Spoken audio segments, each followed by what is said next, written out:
Sir ಈಗ ಈಗ ಧರ್ಮಸ್ಥಳದ ವಿಚಾರ ತಾವು ಕೂಡ ಸದನದಲ್ಲಿ ಮಾತಾಡಿದ್ರಿ. ಸರ್ಕಾರದ ಉತ್ತರ ನೀವು ಆ ಕ್ಷೇತ್ರದ ಶಾಸಕರಾಗಿ ಸಮಾಧಾನ ತಂದಿದ್ದೀರಿ. ನಾನು ನಿನ್ನೇನು ಸದನದಲ್ಲಿ ಸರ್ಕಾರಕ್ಕೆ ವಿನಂತಿಯನ್ನು ಮಾಡಿದ್ದೆ. ಈ ಪ್ರಕರಣದ ಮೂಲ ಇರತಕ್ಕಂಥದ್ದು ಸೌಜನ್ಯ ಹತ್ಯೆಯ ಪ್ರಕರಣವನ್ನು ನ್ಯಾಯಾಲಯದ ತೀರ್ಪಿನ ನಂತರ ಇದನ್ನು ಮರುತನಿಖೆ ಮಾಡಬೇಕು ಎನ್ನುವಂಥದ್ದು ಆಗ್ರಹವನ್ನು ಮಾಡಿದ್ದೇನೆ. ಇವತ್ತಿನವರೆಗೂ ಸರ್ಕಾರ ಅದಕ್ಕೆ ಯಾವುದೇ ರೀತಿಯಾಗಿರ್ತಕ್ಕಂಥ ಪ್ರತಿಕ್ರಿಯೆಯನ್ನು ಸರ್ಕಾರ ಕೊಟ್ಟಿಲ್ಲ. ಇವತ್ತು ಏನು ಈ ಪ್ರಕರಣಗಳು ನಡೀತಾ ಇದೆ, ಇದನ್ನು ಆದಷ್ಟು ಬೇಗ ಶೀಘ್ರವಾಗಿ ತನಿಖೆ ನಡೆಸಿ ರಾಜ್ಯದ ಕೋಟ್ಯಾಂತರ ಭಕ್ತರ ಏನು ಮನಸ್ಸಿನಲ್ಲಿ ಕೆಲವು ಗೊಂದಲಗಳಿದೆ ಅದಕ್ಕೆ ತೆರೆ ಎಳಿತಕ್ಕಂಥ ನಿಟ್ಟಿನಲ್ಲಿ ಈ ಒಂದು ಪ್ರಕರಣವನ್ನು ಆದಷ್ಟು ಬೇಗ ತನಿಖೆ ಮಾಡಿ ತನಿಖೆ ವರದಿಯನ್ನು ರಾಜ್ಯದ ಮುಂದಿಡಬೇಕೆನ್ನುವಂಥ ಆಗ್ರಹವನ್ನು ನಾವು ಭಾರತೀಯ ಜನತಾ ಪಾರ್ಟಿ ಒಕ್ಕರುಳಿನಿಂದ ಆಗ್ರಹವನ್ನು ಮಾಡಿದ್ವಿ. ಇವತ್ತು ನಾನು ಮತ್ತೆ ಸರ್ಕಾರಕ್ಕೆ ನಾನು ಹೇಳಲಿಕ್ಕೆ ಇಷ್ಟಪಡ್ತೇನೆ, ಆದಷ್ಟು ಬೇಗ ಈ ವರದಿಯನ್ನು ರಾಜ್ಯದ ಮುಂದಿಡತಕ್ಕಂಥ ಪ್ರಾಮಾಣಿಕ ಪ್ರಯತ್ನವನ್ನು ಸರ್ಕಾರ ಮಾಡಬೇಕು ಅನ್ನೋದು ವಿನಂತಿ ಮಾಡ್ತೇನೆ. ಜನಾರ್ದನ್ ರೆಡ್ಡಿ ಅವರು ಹೇಳಿದ್ದಾರೆ, ಇಡೀ ಪ್ರಕರಣದಲ್ಲಿ ಸುನಿಲ್ ಅವರ ಹೆಸರು ಕೇಳಿಬಂದಿದೆ, ಅವರು ಇದ್ದಾರೆ ಅಂತ ಆರೋಪ ಮಾಡಿದ್ದಾರೆ ಜನಾರ್ದನ್ ರೆಡ್ಡಿ. ಇವತ್ತು ಜನಾರ್ದನ್ ರೆಡ್ಡಿ ಅವರು ಹೇಳಿರ್ತಕ್ಕಂಥದ್ದು ಇರ್ಬೋದು ಅಥವಾ ಉಪಮುಖ್ಯಮಂತ್ರಿ ಡಿ.ಕೆ. ಶಿವಕುಮಾರ್ ಅವರು ಸಹ ಸ್ವತಃ ಸರ್ಕಾರದ ಒಂದು ಭಾಗವಾಗಿ ಅವರೇ ಹೇಳಿದ್ದಾರೆ ಇದರ ಹಿಂದೆ ಅನೇಕ ಷಡ್ಯಂತ್ರಗಳಿದೆ ಅನ್ನುವಂಥದ್ದನ್ನು ಹೇಳಿದ್ದಾರೆ. ಖಂಡಿತ ಉಪಮುಖ್ಯಮಂತ್ರಿಗಳಿಗೂ ಇದರ ಗಮನಕ್ಕೆ ಇರೋದ್ರಿಂದ ವರದಿ ಬರಬೇಕಾದ್ರೆ ಇದರ ಎಲ್ಲವೂ ಸಹ ಬೆಳಕಿಗೆ ಬರ್ತದೆ ಅನ್ನುವಂಥದ್ದು ನನ್ನ ಭಾವನೆ. ಇಲ್ಲ, ನಾನು ಈ ರೀತಿಯ ಯಾವುದೇ ಮಾಹಿತಿಗಳನ್ನು ಊಹಾಪೋಹಗಳನ್ನು ನಾನು ಹೇಳಲಿಕ್ಕೆ ತಯಾರಿಲ್ಲ.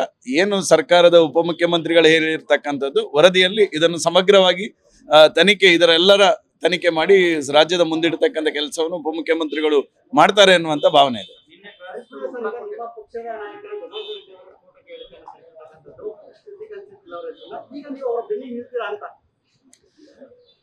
ಸ್ಫೋಟಕ್ಕೆ ಹೇಳಿಕೆಯನ್ನು ಜನಾರ್ದನ್ ರೆಡ್ಡಿ ಅವರು ಹೇಳುವುದಕ್ಕಿಂತ ಮುಂಚೆ ಡಿ.ಕೆ. ಶಿವಕುಮಾರ್ ಅವರು ಹೇಳಿದ್ದಾರೆ ಇದರ ಹಿಂದೆ ಷಡ್ಯಂತ್ರ ಇದೆ ಅಂತ ಹೇಳಿ. ಷಡ್ಯಂತ್ರದ ಹಿಂದೆ ಯಾರ್ಯಾರು ಇದ್ದಾರೆ ಅನ್ನುವಂಥದ್ದನ್ನು ಅನೇಕ ಜನ ಹುಡುಕ್ತಾ ಇರಬಹುದು. ಪ್ರಾಯಶಃ ಇವತ್ತು ನಾವು ಯಾರು ಹುಡುಕಿದ್ರು ಅದರ ಸತ್ಯಾಸತ್ಯತೆ ತಿಳಿಬೇಕಾದ್ರೆ ಅದರ ಹಿಂದೆ ನಿಲ್ಲಬೇಕಾದ್ರು ಡಿ.ಕೆ. ಶಿವಕುಮಾರ್ ಅವರು. ಯಾಕಂತ ಹೇಳಿದ್ರೆ ಅವರಿಗೆ ಅದರ ಇರುವಂಥದ್ದು. ಅದರಿಂದಾಗಿ ಡಿ.ಕೆ. ಶಿವಕುಮಾರ್ ಹತ್ರ ನಾನು ವಿನಂತಿ ಮಾಡ್ತೇನೆ, ಈ ವರದಿಯನ್ನು ಸಮಾಜದ ಮುಂದಿಡಬೇಕಾದ್ರೆ ಷಡ್ಯಂತ್ರ ಮಾಡಿದವರು ಯಾರು ಎನ್ನುವಂಥದ್ದನ್ನು ಸಹ ಸಮಾಜದ ಮುಂದಿಡಬೇಕು ಎನ್ನುವಂತ ವಿನಂತಿಯನ್ನು ಡಿ.ಕೆ. ಶಿವಕುಮಾರ್ ಅವರಿಗೆ ಮಾಡ್ತೇನೆ.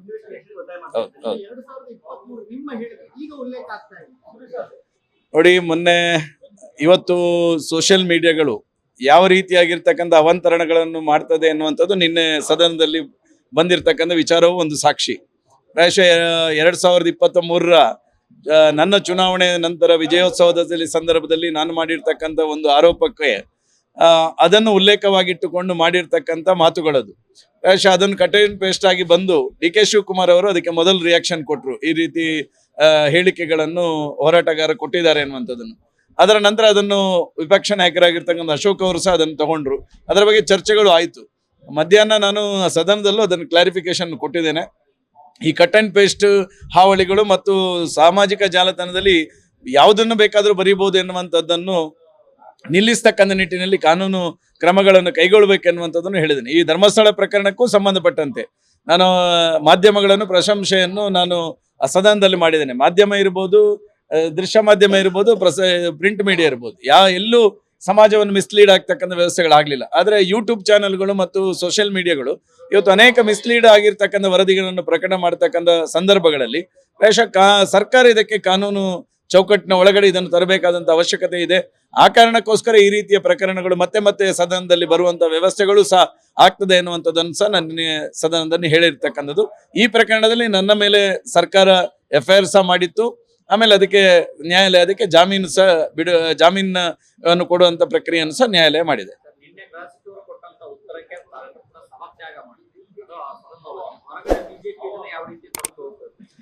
ರಾಜ್ಯದ ನಾಯಕರು ಯೋಚನೆ ಮಾಡ್ತಾರೆ, ಆ ಯೋಚನೆ ಪ್ರಕಾರ ನಾವು ಪಾರ್ಟಿಯ ನಿರ್ಧಾರದ ಮೇಲೆ ನಾವು ಹೋರಾಟದಲ್ಲಿ ಭಾಗವಹಿಸ್ತೇವೆ. ಧನ್ಯವಾದ. ಲೇಟೆಸ್ಟ್ ಹಾಗೂ ಇಂಟ್ರೆಸ್ಟಿಂಗ್ ಸುದ್ದಿಗಳಿಗಾಗಿ ಬಾಸ್ ಟಿವಿ ಕನ್ನಡ ಚಾನೆಲ್ನ ಸಬ್ಸ್ಕ್ರೈಬ್ ಮಾಡಿ. ಹಾಗೆಯೇ ಬೆಲ್ ಐಕಾನ್ ಪ್ರೆಸ್ ಮಾಡಿ. ಇದರ ಜೊತೆಗೆ ಫೇಸ್ಬುಕ್, ಇನ್ಸ್ಟಾಗ್ರಾಮ್, ಎಕ್ಸ್ ನಲ್ಲೂ ಮಿಸ್ ಮಾಡದೆ ಫಾಲೋ ಮಾಡಿ.